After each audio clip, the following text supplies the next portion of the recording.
So today we're going to make kimchi.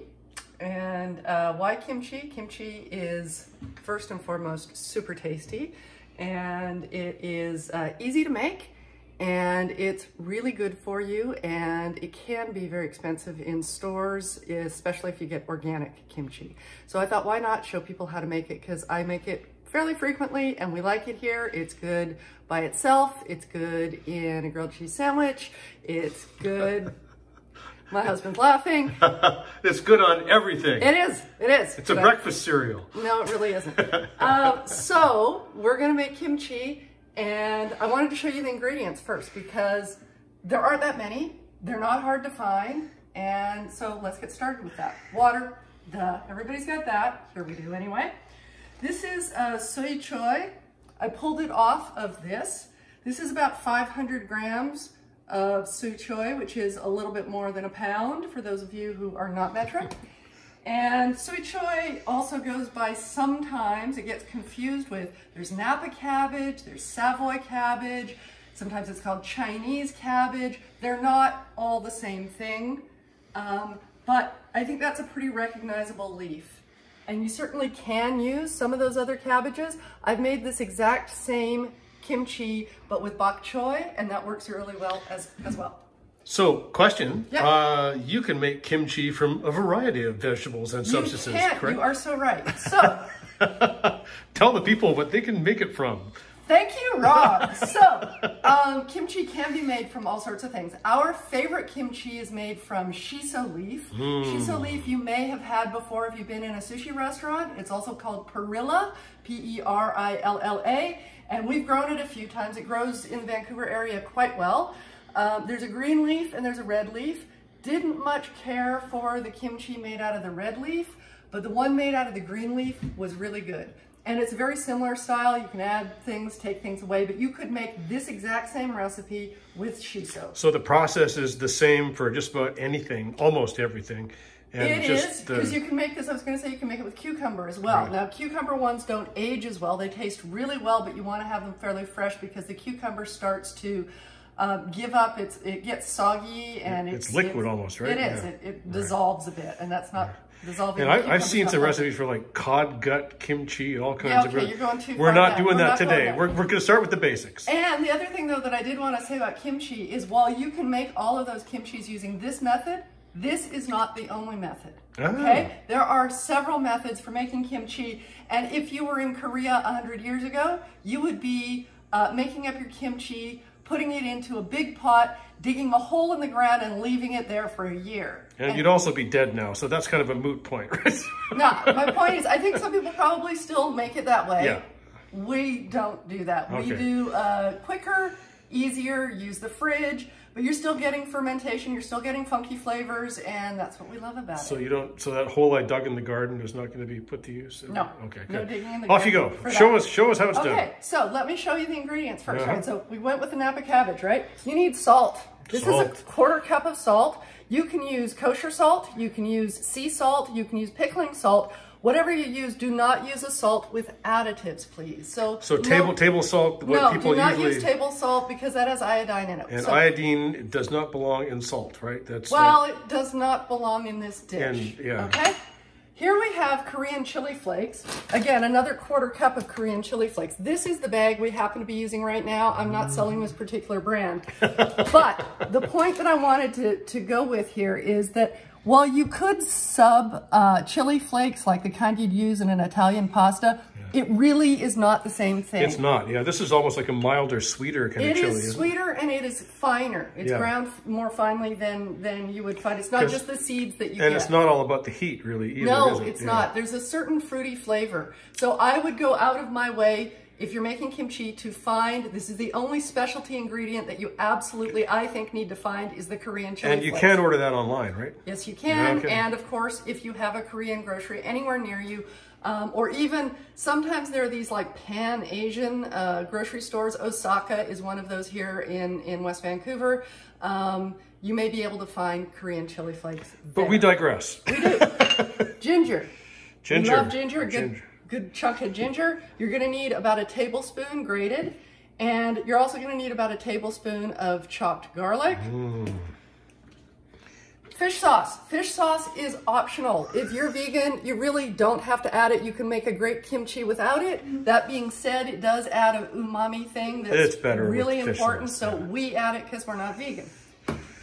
So yeah, if you are, just leave it out of the recipe. That's totally fine. An apple or a pear, and that seems kind of weird in here, I know. You can also use half apple, half pear. I've seen recipes with that. Doesn't particularly matter what kind of apple either.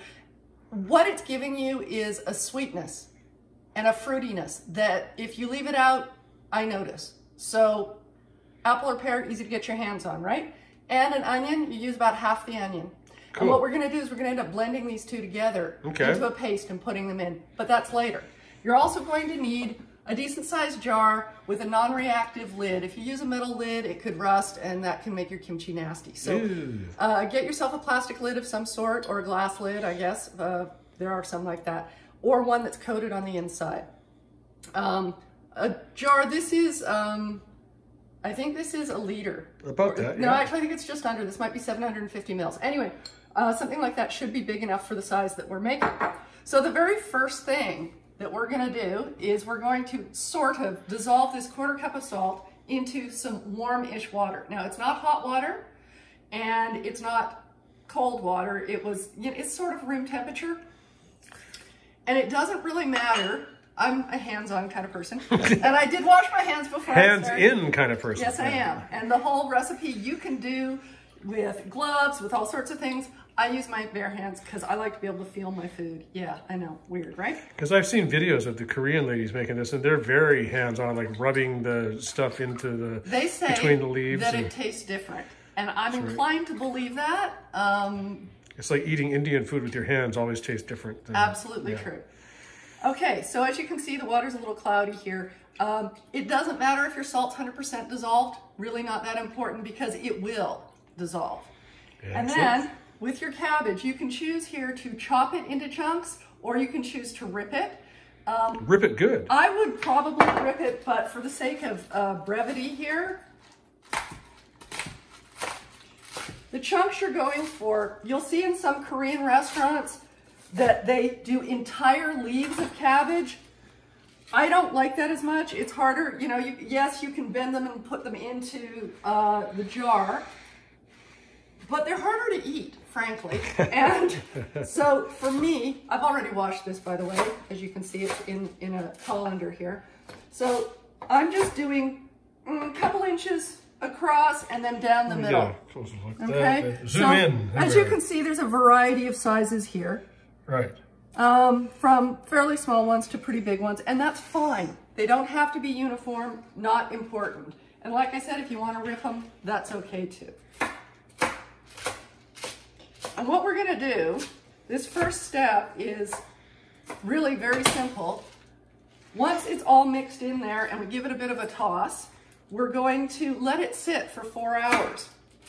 And the reason for that is that the salt starts to break down the cabbage and it softens it, and it also goes into the cells and breaks down the cells of the Releases cabbage. Moisture too, right? It does, absolutely. The moisture from within the cabbage gets pulled out, but also the salty, it's osmosis. The salty moisture goes in, the cabbage moisture comes out, and all of that is absolutely essential to your first step of making kimchi, which is a little bit different if you've ever made sauerkraut, and some of you I'm sure have.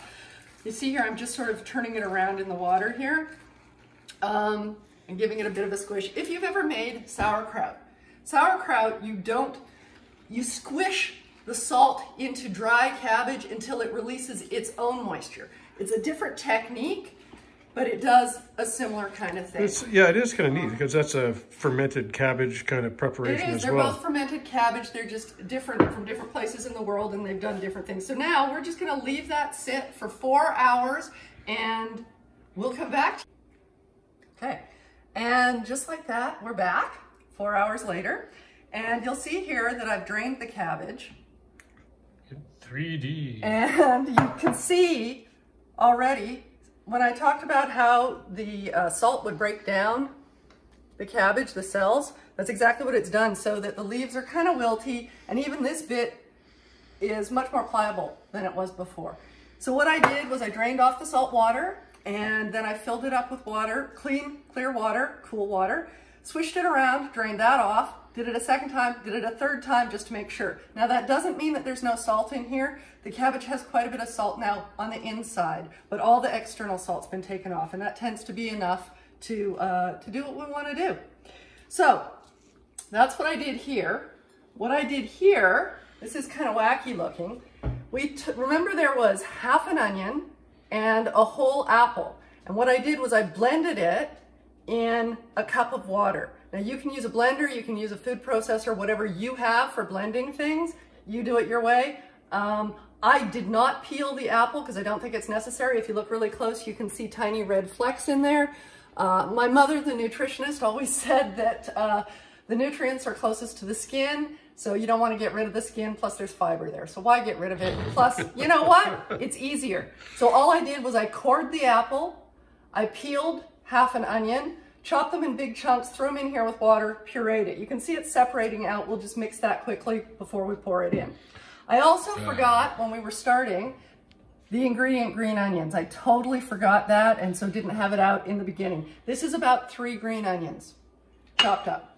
So what we're going to do here is we're going to start by putting just a little bit of water, cold, warm, really doesn't matter, into our Korean chili flakes. And what we're trying to do is make it into a paste here. And I'm thinking that's a little dry still. The only reason to do this, it's not that you really need the water, it's that the paste is easier to incorporate than the dry chili flakes are with the cabbage. A little bit more, that should be good. So I'm just gonna mix that up and then I'm gonna dump it into the cabbage. And it smells amazing already. I love the smell of Korean chili flakes. It's, there's nothing quite like it. Like I said, search out these particular chili flakes. Not the brand, just Korean chili flakes. Then we've got a tablespoon of chopped garlic.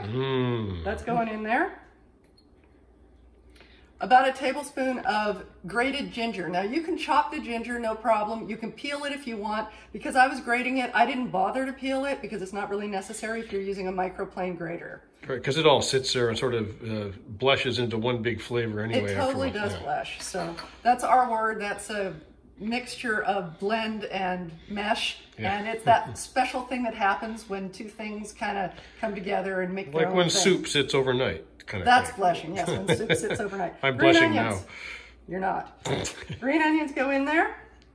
Then, because we're not vegan, we're going in on 2 tablespoons of fish sauce, which has slightly crystallized in there. You can hear those crystal shakes in there. Doesn't affect the fish sauce really at all. And then I'm just going to take this stuff that I did in the magic bullet here and give it a mix so that the water's not all at the bottom with the frothy apple and onion at the top. And then I'm going to pour that in. Yummy, right? We're making rotten food. We are making the best possible rotten food. Now what I'm going to do here, a lot of people wear gloves for this.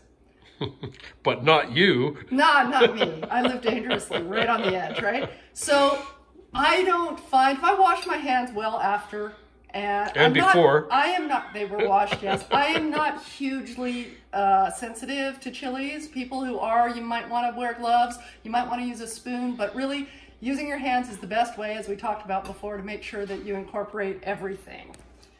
So I'm going to do that here, and I'm just going to smush it all together with my hands. Look at that, spicy. I'm going to get the obligatory close-up here. There you go. Oh, yeah. Oh, yeah. And I'm just smushing it all together. And you see there's quite a lot of liquid, and more liquid will come out of the cabbage at the end. Now I'm going to take the jar, clean jar, obviously.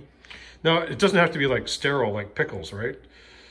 You know, if... Cleaner the better, but the cleaner the better is what I would say. But not sterile.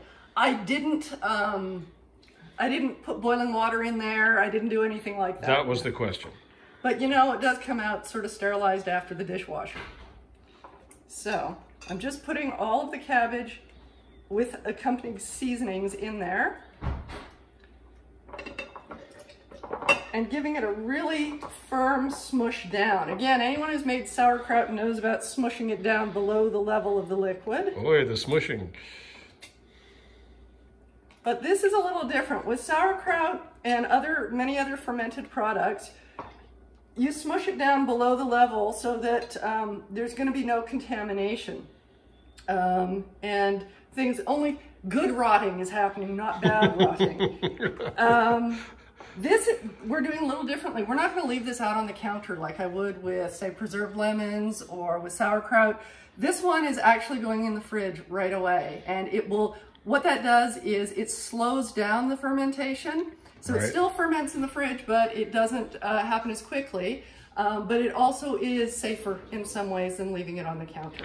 Right. So I've put all the solids in there now, and I'm just going to pour this liquid on top. And if you can't fit all of it in, that's fine. In fact, the original recipe I used said to use a cup of water with the apple and the onion.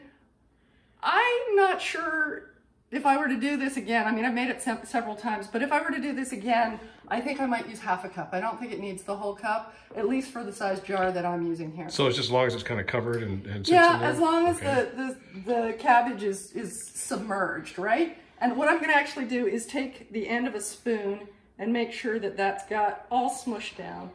And I could have used a much bigger cabbage here, or soy choy here, instead of a pound. For this jar, I probably could have done. Because usually when the Korean ladies make it, they do like all the women in the family kind of, and it's like a bathtub full of cabbage. They make it for the whole year, right? They do make it for the whole year. We're not doing this. This is not going to, in a year, this is going to be funkier than you probably want it to be. Which leads to my next question. How long till that's edible and good so to what go? We're going to do is pop it in the fridge, and it's going to be about 3 weeks in the fridge, and then it should be fabulous.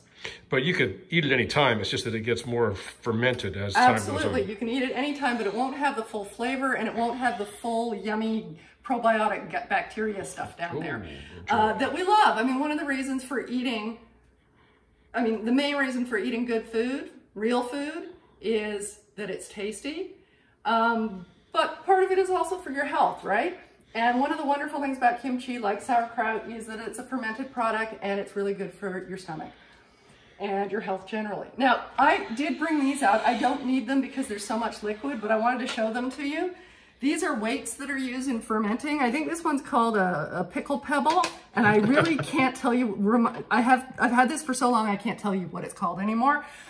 This one, you slip one side in, slip the other side in, and join them together. And what that does is, if the cabbage had been up higher, that would have been enough pressure to submerge the cabbage below the liquid line. This does the same thing. You just drop it in, but we don't actually need it, so I'm not going to use it, and I will just wash that. Now, will this bubble up or cause any kind of pressure issues or something? Or you don't want to fill it all the way to the top. As you can see, I have about an inch here of room because it can bubble up. Okay. And certainly when I'm making ferments that are sitting on the counter, I usually put some kind of dish or bowl beneath them, because even if you have headroom, they bubble up and leak over sometimes. Right. Generally speaking, the ones in the fridge don't do that. And like I said, I do have an inch of headroom, so I think we're good here, but hey, if I have to clean out my fridge, small price. I washed my hands, and I'm just taking a paper towel and cleaning off all the edges there. So that we can put that in the fridge without a huge mess. And then I can go on to clean up all the rest of it. And then it's wine time. Oh yes, it is 9 o'clock. So thank you for joining me. If you have any ideas about other real food that you'd like to see made, if things you have questions about, please leave them below for me. I'm also going to write up the recipe and put it down below so that you can have a look at that. And yeah, I hope you had fun, and I really hope you learned something. Cheers.